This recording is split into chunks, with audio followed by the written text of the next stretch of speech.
Thousands of Shah-era officials and other Iranians would be executed following summary trials. Student revolutionaries would storm the US embassy, taking dozens hostage. We learn a lot of things at school, but sometimes there are extremely important things that are for some reason left out of the curriculum, like how to do your taxes. From some horrifying events to the spread of disease to a very questionable research project and more. On today's top 10 list, I'm going to be covering 10 true scary historical events that were not taught in school. Starting off this list, in our number 10 spot, we have the Rhode Island vampire. Admittedly, witch and vampire hunts aren't exactly a topic covered in most history classes, but this is truly a pretty crazy story.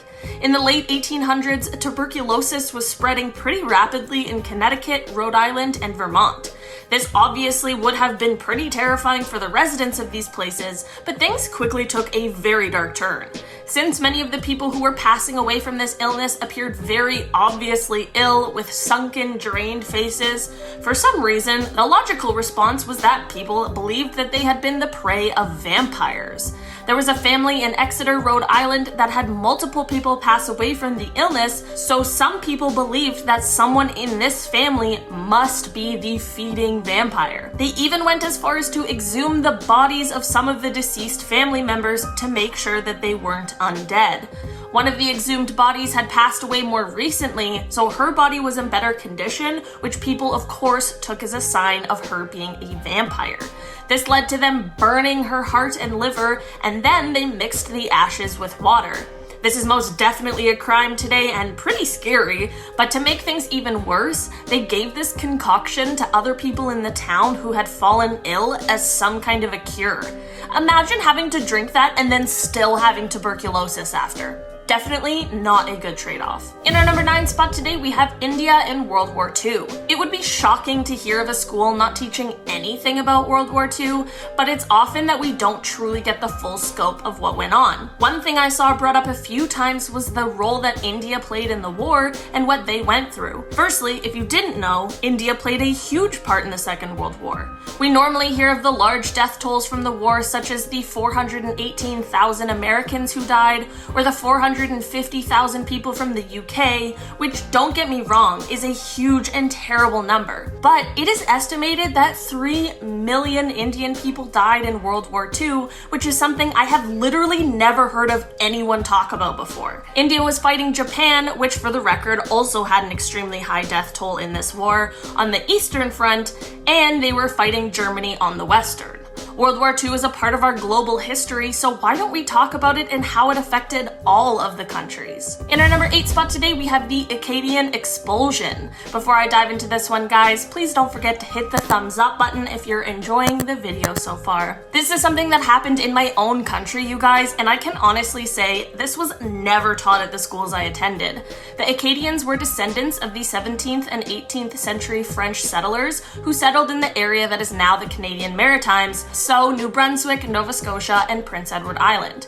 In 1730, Acadians had to swear to British authorities that they would remain neutral on any conflict between Britain and France.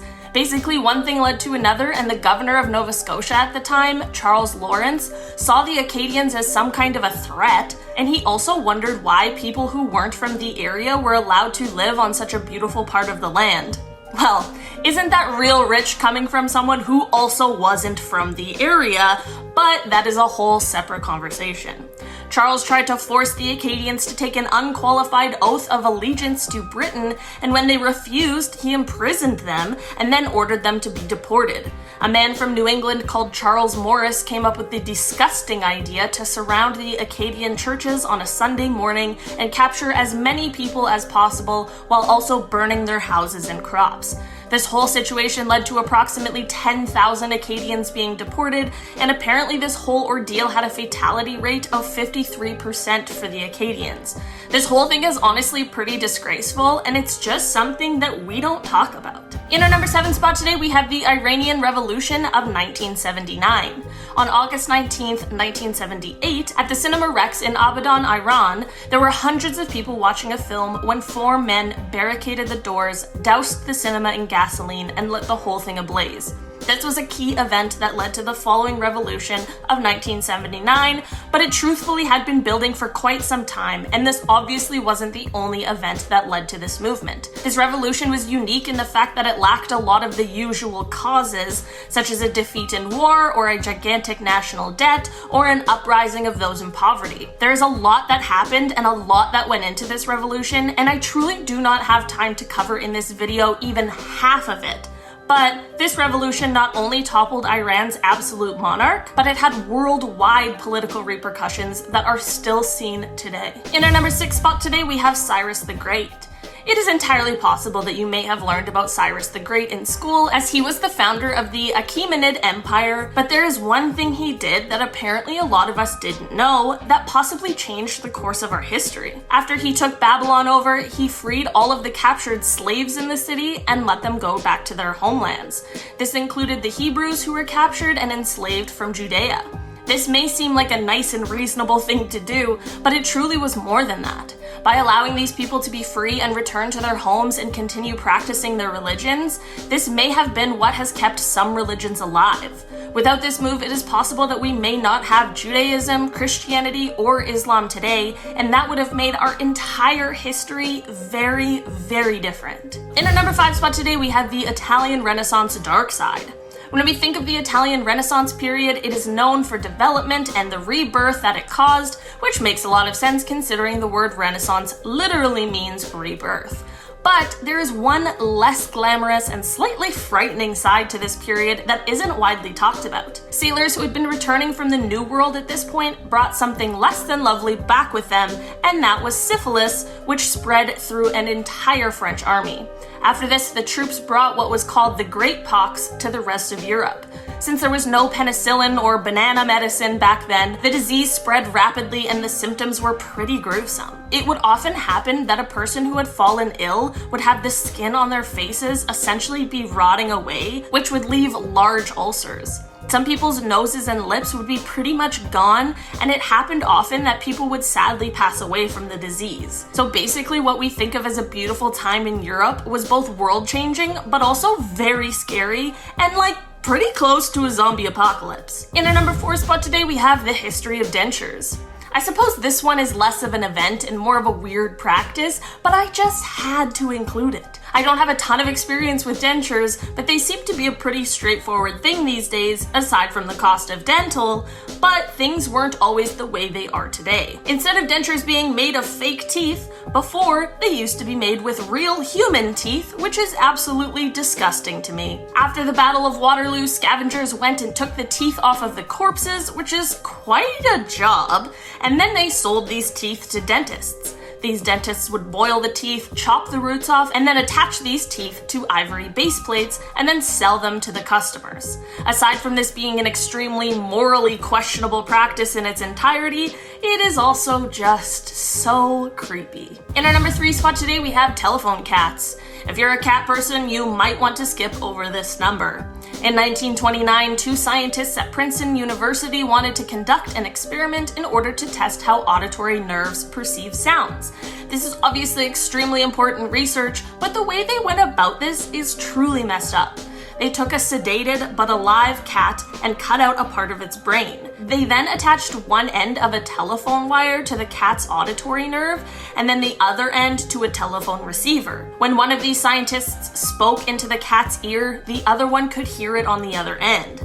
This is cool, but most definitely not an excuse to do something so inhumane. There were, of course, benefits to this experiment, and it is believed that this may have helped lead to the development of cochlear implants, which is, of course, an incredibly important scientific advancement. The worst part, however, while the cat actually survived this experiment, instead of treating it like a king for the rest of its life like it truly deserved, these scientists instead decided to kill it to see if the experiment would still work on a dead cat.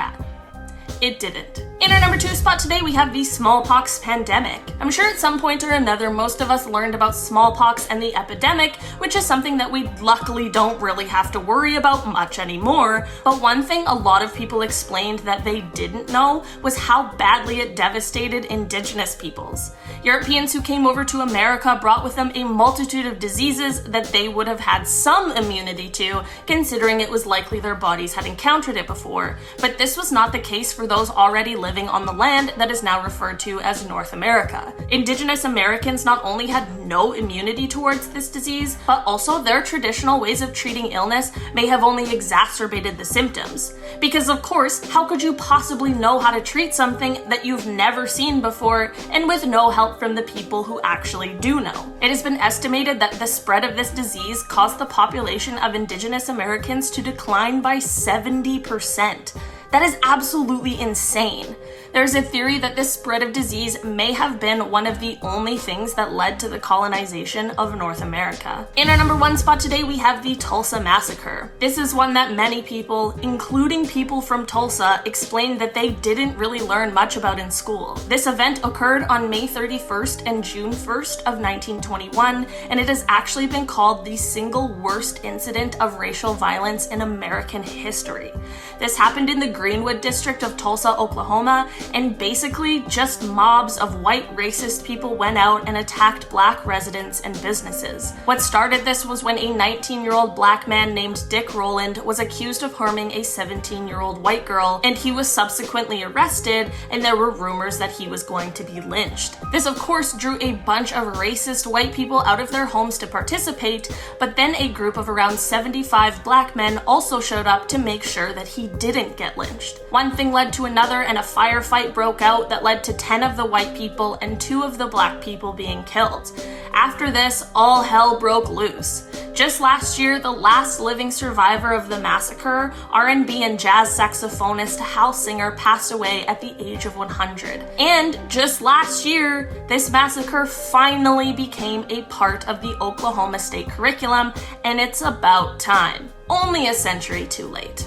I also feel like in that I didn't include, but I should have said, that thing after the lynching was like only the beginning of it, and then everything got crazy and way more people died, and it was really destructive. I just didn't want anyone to think that I was making it seem like it wasn't as bad as it was, because it really was. Anyways, that's been our list for today. Thank you so much for checking it out. If you learned of any of these in school, please let me know. I mean, I went to school in Canada, so obviously my curriculum won't be the same as yours, and yours won't be the same as the next guy, and you know what I mean. I've been your host today, Olivia Kozlowski, and I'll see you guys next time. Bye!